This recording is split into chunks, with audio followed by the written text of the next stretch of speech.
So now we're going to be talking about the factors that led to the 1885 Chinese expulsion here in Eureka and later expulsion events.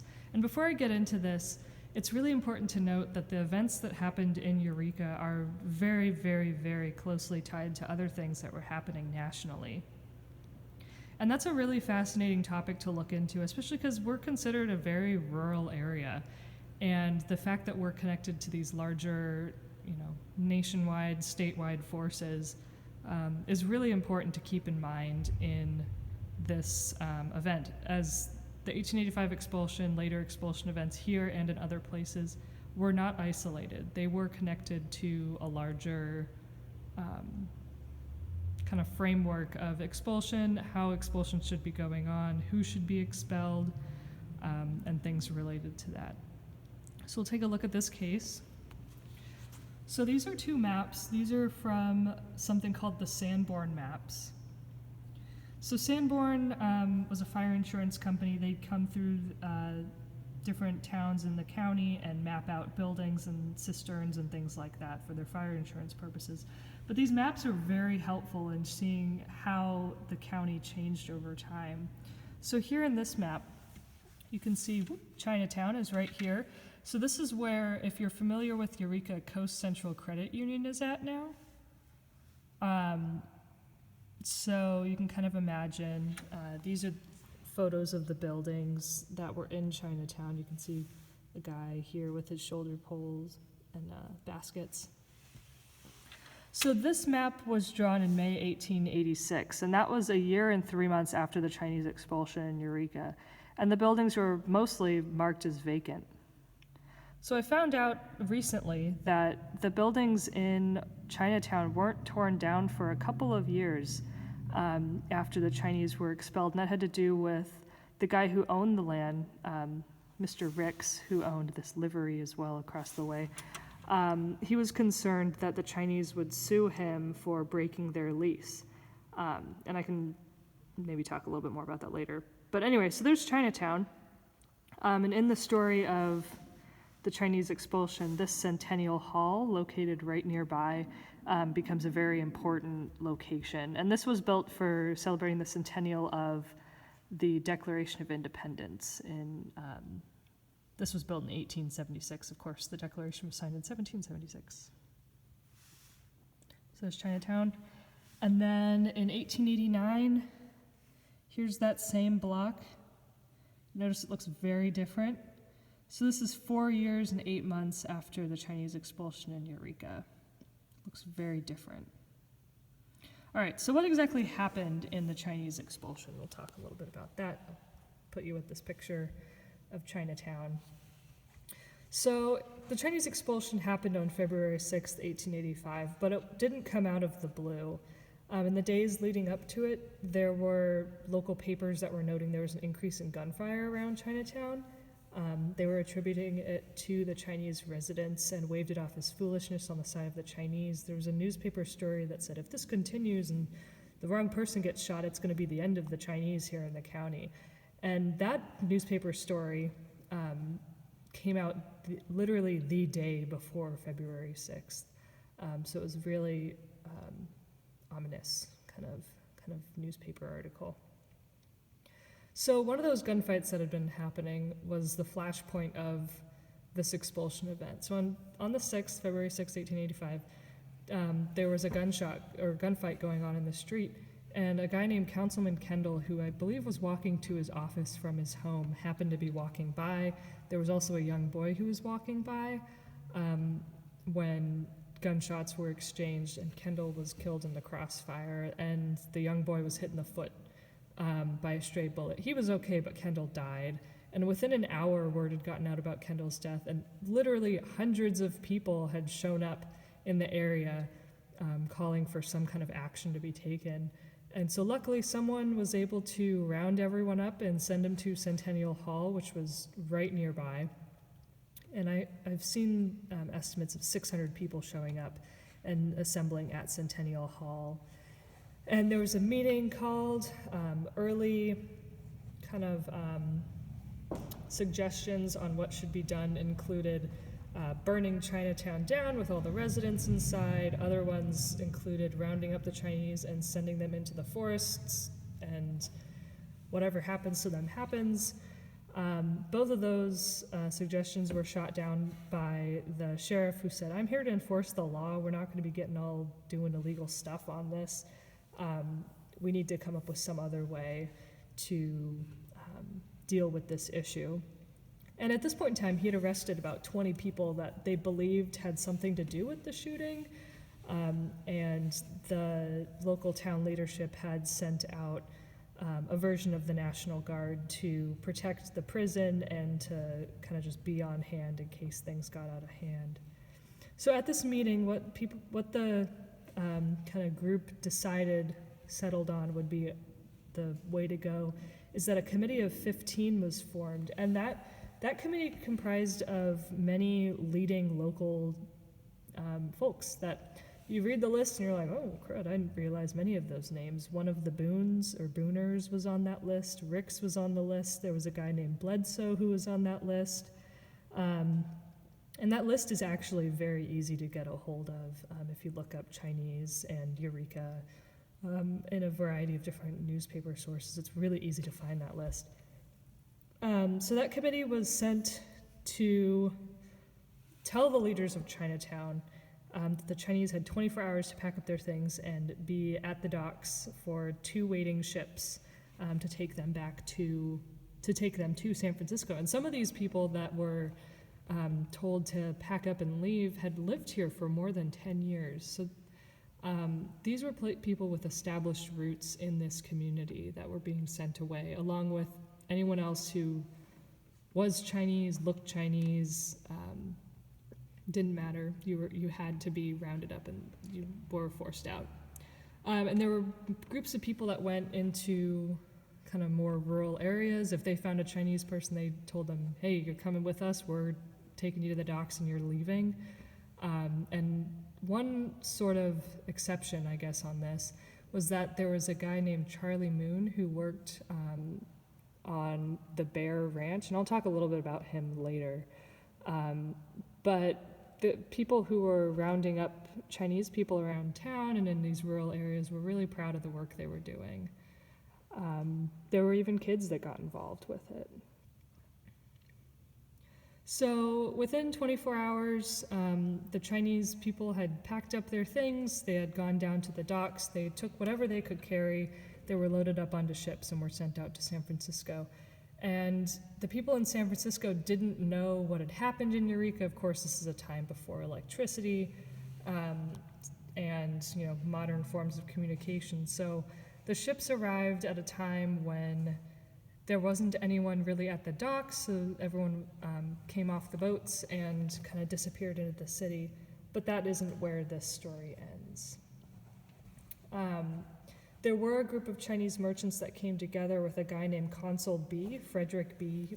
He was the American consul for China, to file a lawsuit against the city of Eureka for losses sustained, the fact that while people were not killed in this event, they very well could have been, because in many, many, many places that tried to kick out their Chinese populations, there was a lot of violence that ensued. So they were suing for a number of different things. And those court documents are available through the Humboldt room. You can read the whole thing about what people said they lost, what they were suing for, what the city's response was to it. And unfortunately, that case got dropped for kind of some really confusing reasons. So so after Chinatown was cleared out of its Chinese residents, things like this showed up in the paper. So there was a good chance for speculation in Eureka last Saturday. Chinese goods were offered at a terrible sacrifice. We know several instances where cooking stoves almost new were sold for 50 cents a piece. And this was from the Ferndale Enterprise on February 14th in 1885. This was a soy sauce pot that literally says on the sticker on the side, Chinese pottery found at 4th and F Street, Old Chinatown, Eureka. And then it was later donated to Fort Humboldt, and then later came here to the Clarke. And there's stories of people going into Chinatown, finding stuff, taking it taking over Chinese businesses even and trying to operate them. Some of these businesses, like the laundries and things, operated at a loss for quite some time because white workers were historically paid more than Chinese workers, and it ended up being really hard to make ends meet. Here's another picture of Chinatown. This one's kind of blocked out by this bar in the middle of the case. But you can see Palace Stables is nearby. The person who took this picture, or who had this picture at one point, was really good about labeling what some of the buildings you see here. So Rick's Stables shows up in it. And then here's some like little buildings that people lived in, all kinds of things. And this is really interesting. Someone pointed this out to me once. And this has to do with how clothes were dried. This is basically a really, really tall drying rack, which is really fascinating. You see this in other Chinatowns all over the place. Oh, and this is really, okay, so this is really an exciting piece that we have on display here. So this is from the Historical Society. This is a arrest ledger. So you can see, and this list continues on the previous page that you can't see here. But these are a bunch of names of Chinese people who were arrested and over here you can see implicated in Chinese riot, and then there's a witness. And you can see there's all these names. And a lot of people ask what the "ah" prefix is in this. So some of it, sometimes the "ah" is translated as Mr., sometimes it's used as a term of endearment like uncle, to refer to someone who is older than you or higher in status. And then there's other Chinese people that show up in this ledger that sometimes their only title is Chinaman, which is pretty darn incredible now that you really think about it. And so the story that everyone says is that February 6th came around, February 7th came along, February 8th, all the Chinese were gone. There were none left in the city, but there were all these guys. These guys were in prison, and then they were released months later, like April 15th. This guy was released February 13th, which is actually my birthday, but in 1885. And these guys were released in June, March, May, December. So there were Chinese people still around, and some of them were transported to Crescent City. And then of course there are Chinese people still at the time, there were still Chinese people in kind of the more rural areas that maybe those mobs hadn't found. Here's a couple of other news stories, and these are all from the Ferndale Enterprise. Jim at the Historical Society found them for me. So thank you, Jim. So it kind of gives you a little bit of an idea of what the papers were saying about the local Chinese community. And these are in the days following the expulsion. Even in Arcata.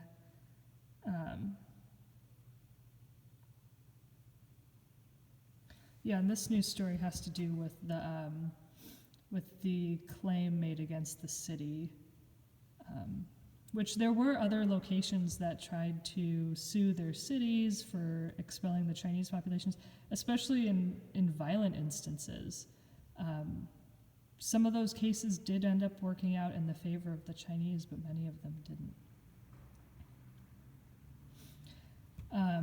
And so after the Chinese expulsion here in 1885, this was marketed widely as something called the Eureka Plan. It was lauded as a way to expel the Chinese, have minimal deaths, or in this case, no deaths.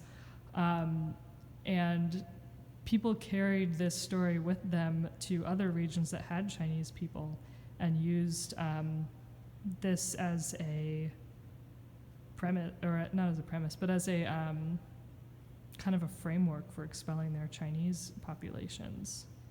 So of course, as the local community here drew on the larger national events that were going on, different Chinese exclusion acts, both state and national, Other cities and states and towns drew on the example that Eureka had made of expelling their Chinese population. So we're very connected here, even though we are so rural. And this last thing I'm going to cover, so this top part of the display, I really wanted to sum up what factors led to the 1885 Chinese expulsion and those later events. Because as I was doing this research, I had such a hard time grappling with why would a community try to expel an entire community, additional community within their own. So I kind of summarized it up. Economic recession, there was a recession going on. There was a lack of jobs. There was union labor that was agitating to gain support not only for their union efforts, but for the expulsion of the Chinese. And then discrimination based on cultural practices, including appearance and language. It makes it very easy to target people that are visibly different. There are racially stereotyped news stories in local and national papers and legalized discrimination. And you'll notice in this picture, so this is a political cartoon along with the other picture that we saw. These are both political cartoons demonizing people from China as these funky serpents coming out of a black hole, targeting Lady Liberty, who is supposed to be representing California.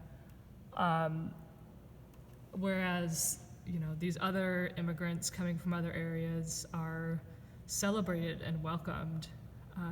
Something really interesting in this one is in memory of Puritanism, which I still haven't really figured out what exactly that's supposed to mean. But so you can see those racial stereotypes show up. Here's another one, and this has to do with the passing of different anti-Chinese bills, and this is on the cover of The Wasp. So this was the cover of a very popular magazine. And you see the white labor destroyers written on his chest there, the Chinese man's chest. So that's kind of a rundown of this exhibit. This is a really interesting time in our region's history. It's a very kind of dark time in our region's history, but it's something a lot of people don't know about, and that's a big part of why I wanted to put together this exhibit. I'd done a lot of research on this event and wanted to be sure that information got out about it, and it seemed very relevant. So that's kind of my reasoning behind that.